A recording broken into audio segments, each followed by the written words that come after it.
Hai semuanya, apakah kalian pernah merasa penat, tertekan, atau mungkin cemas karena pekerjaan, sekolah, atau masalah kehidupan sehari-hari? Stres memang bisa datang kapan saja, terutama di tengah kesibukan kita.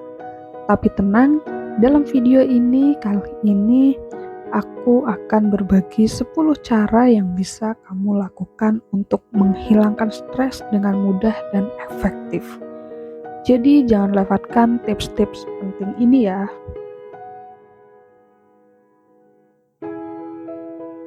Stres adalah sesuatu yang hampir semua orang alami, terutama ketika kita menghadapi banyak tanggung jawab atau perubahan besar dalam hidup. Tapi tahukah kamu, ada banyak cara untuk mengatasi stres yang bisa kita terapkan dalam kehidupan sehari-hari dan semuanya cukup sederhana. Ayo kita mulai. Cara yang pertama adalah latihan pernafasan dalam. Cara pertama yang bisa kamu coba adalah latihan pernafasan dalam. Ketika kita merasa cemas atau tertekan, seringkali nafas kita menjadi pendek dan cepat.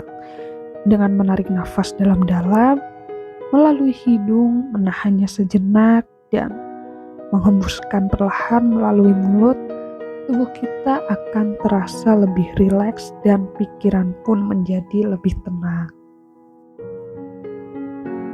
Dan yang kedua adalah olahraga rutin.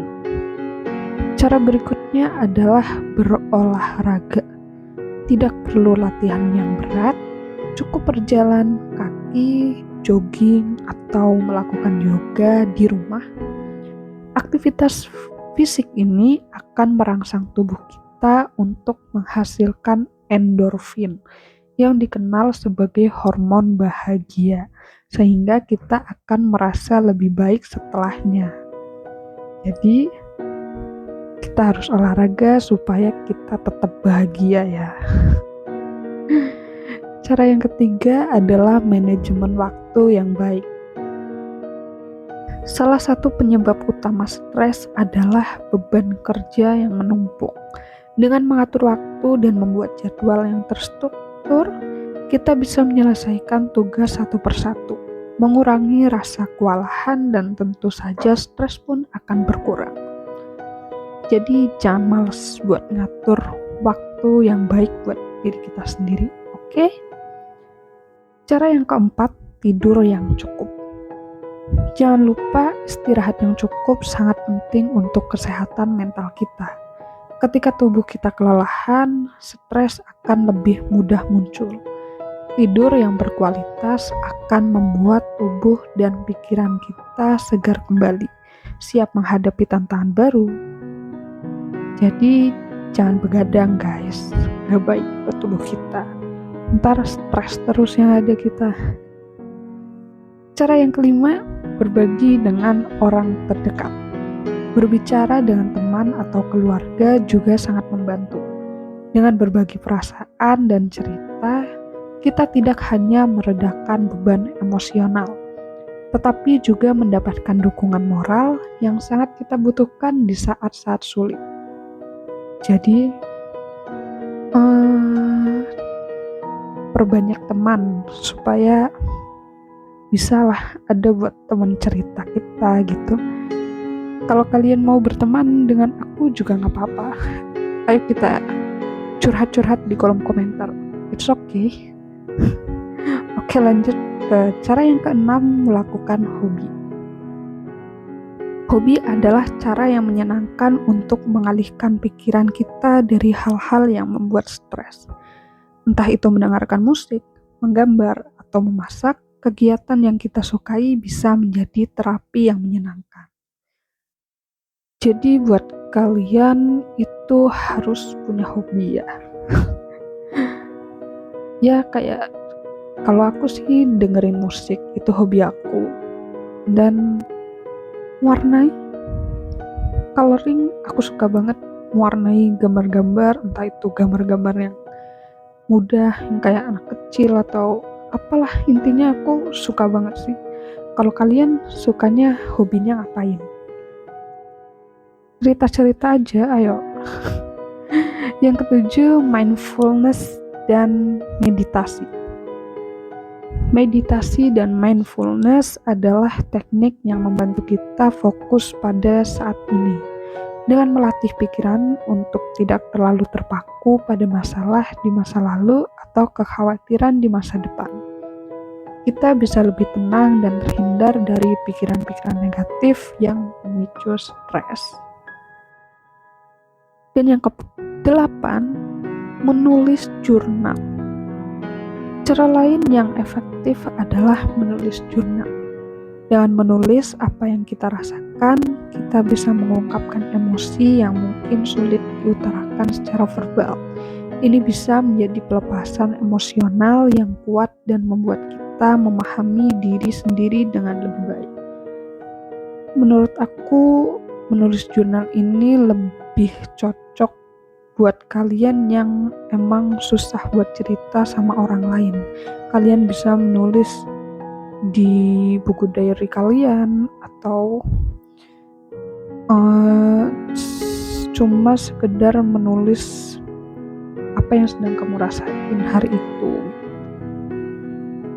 Lanjut yang ke-9, yaitu kurangi paparan berita atau media sosial. Terlalu banyak melihat berita atau media sosial, terutama yang bersifat negatif, juga bisa menjadi sumber stres. Cobalah untuk membatasi waktu menggunakan gadget sehingga kamu bisa lebih fokus pada hal-hal yang positif dan produktif. Apalagi sekarang ini banyak berita-berita di medsos yang menurut aku itu kayak kurang penting aja sih. Jadi lebih baik kalian atau aku, kita semua itu ngelakuin sesuatu yang lebih berguna lah. Kayak bikin channel YouTube, kayak aku salah buat ngurangi sesuatu yang negatif aja. Lakuin yang positif buat diri kita, buat kebaikan kita juga. Jadi kita nggak gampang stres.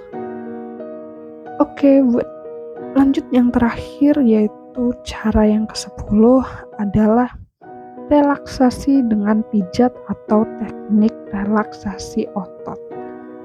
Terakhir, jangan ragu untuk memanjakan diri dengan pijatan atau teknik relaksasi otot. Ini sangat membantu untuk meredakan ketegangan fisik yang sering muncul ketika kita merasa stres. Buat kalian yang suka pijit, menurut aku emang enak sih dipijit, sumpah. Itu bisa buat kayak ya biar badan rileks aja. Dan buat yang belum pernah pijit atau belum pernah ngerasain gitu, menurut aku harus coba sih. Pasti kalian mau lagi. Oke, itu aja 10 cara buat bisa menghilangkan stres atau menjaga kesehatan mental di tengah kesibukan ya. Dan ingat, stres adalah bagian alami dari kehidupan, tetapi yang terpenting adalah bagaimana kita mengelolanya. Dengan menerapkan tips-tips di atas, kita bisa menjaga keseimbangan mental dan fisik, sehingga tetap produktif dan bahagia. Jangan lupa kesehatan mental sama pentingnya dengan kesehatan fisik. Jadi luangkan waktu untuk merawat diri sendiri ya. Semoga tips yang aku bagikan hari ini bermanfaat untuk kalian semua. Kalau kalian merasa stres, jangan sungkan untuk mencoba salah satu cara di atas ya. Jangan lupa juga untuk like, komen, dan subscribe channel ini kalau kalian suka video ini, dan share ke teman-teman kalian yang mungkin membutuhkan. Sampai jumpa di video berikutnya. Stay happy and stay healthy.